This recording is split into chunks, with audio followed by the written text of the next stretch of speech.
Hi there. In this video I'm going to show you how to use web components in an Angular application. The application that we're going to build is a simple form for entering first name and last name and some logic for adding that to a data grid. We're going to look at how we import the components, how we add polyfills to support older browsers, and how we integrate these with Angular. As the base of our project, I will create a new project with the Angular command line. I'll just answer the defaults to the questions. All right, with the project initialized, let's go into the folder and then open it in your editor. Here I'm using VS Code. Now the first thing I want to do is install the components themselves through npm. All right, with those installed, let's go and tell tsconfig, tell the TypeScript compiler that we're going to use some JavaScript here. So we'll add in the compiler options, we'll add allow JS to true. Then we'll go into our app module. What we need to do is install a custom element schema. This is something that tells Angular that some of the custom element names that we use are not Angular components, rather they are custom elements and should not throw an exception. We can do this by adding a schemas property here to the ng module configuration. This is an array, and in here we'll import the custom element schema. Here we get an unnecessarily long import. We can just get it from Angular core.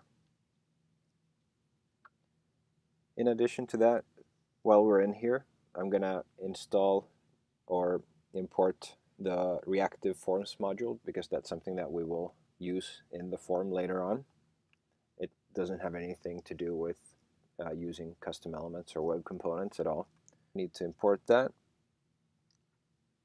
The next thing that we want to do is add support for older browsers. So even though most browsers these days come with native support for web components, there are still people using older browsers that we want to be able to support. We can do that by loading something called a polyfill. A polyfill is essentially a piece of JavaScript code that emulates all the APIs that are not implemented natively in a browser. There's a project called Web Components.js that ships a loader script which will do feature detection on a user's browser and only load the polyfills that it needs. Because this is a dynamic loader script, we're not able to import it the same way as we do here, because Webpack would essentially break it.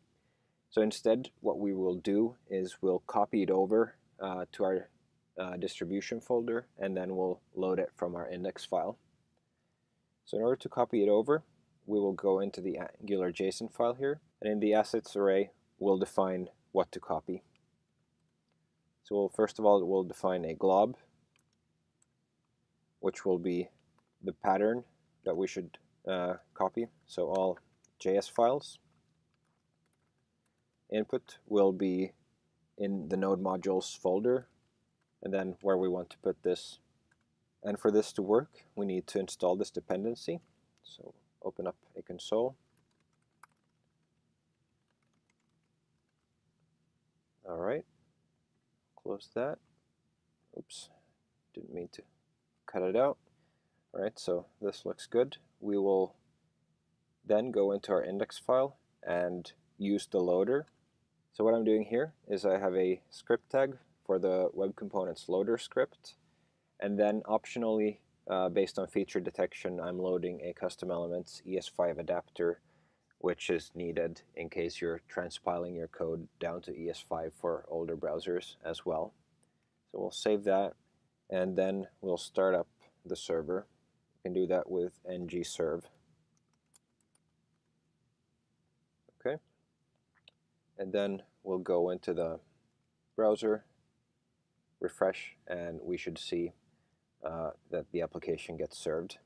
If we go into the development tools here and look at the network while we're refreshing, we should see this web components loader getting loaded. Okay, so now we're ready to actually start using these. let's go into our app component and import all the components that we're using. And in addition to the components themselves, since we are building a form, we need to import form group and form control from Angular Forms. I'm going to save the people that we edit in a person object. We'll define a constructor, and we'll have a public first name, which will be a string, and then we'll have a public last name, which will also be a string. And then we need the curly brackets there. Here inside of our app component, I'm going to remove everything that was there from before. I will define an array of these person objects, which will be our data model, and initialize it to an empty array. Then I will define the form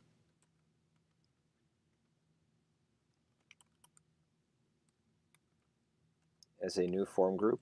Here we will have two form controls, one for first name and one for last name.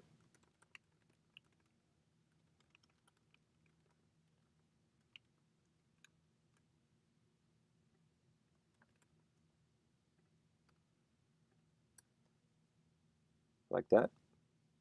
And then we'll define a method on our app component here for adding people, called add person. Here, what we want to do is create a new array containing the new person based on the inputs in the first name and last name fields. So this .people equals to a new array containing all the previous people we had, and then a new person object that has this .form .value .first name and last name, like that. Okay, so we've created a new array containing the new person, and then we can call reset on the form to clear out the values from there. That should take care of most of the logic for our application. The remaining thing that we need to do is define the HTML for our view. So we'll go into our HTML file here. We can remove everything that we have from before. We'll start by creating a form. And our form will first of all bind to a form group that we defined.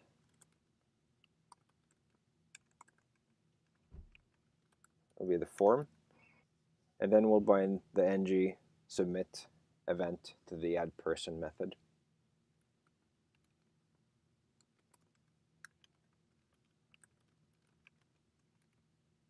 Okay.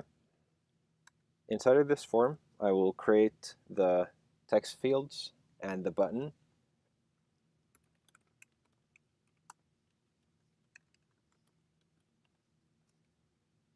For the text fields, I will define a label, which will be the input prompt essentially.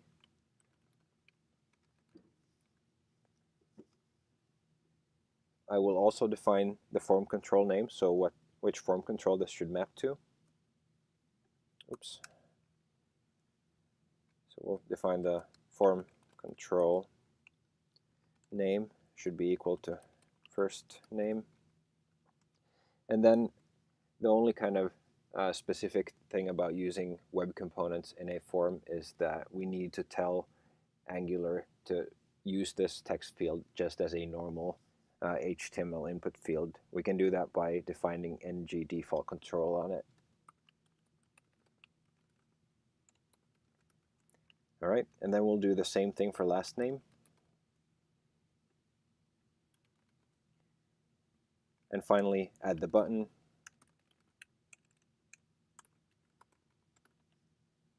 For adding, and this will bind the click event to calling add person as well.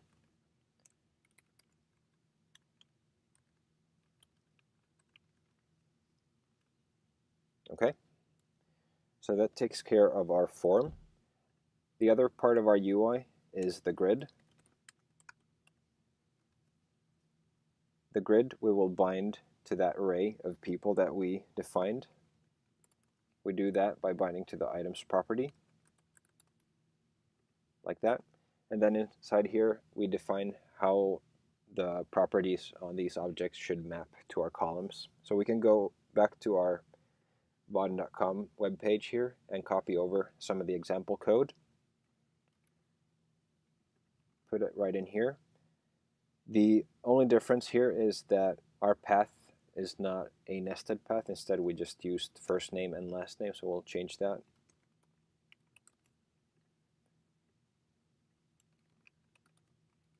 Like that. And if everything went well, we should be able to go into our browser now, reload the application here, and try it out. So I'll put in my name here, hit add, and it gets displayed here. We'll add something else, and it gets displayed here as well. Alright, that is pretty much it.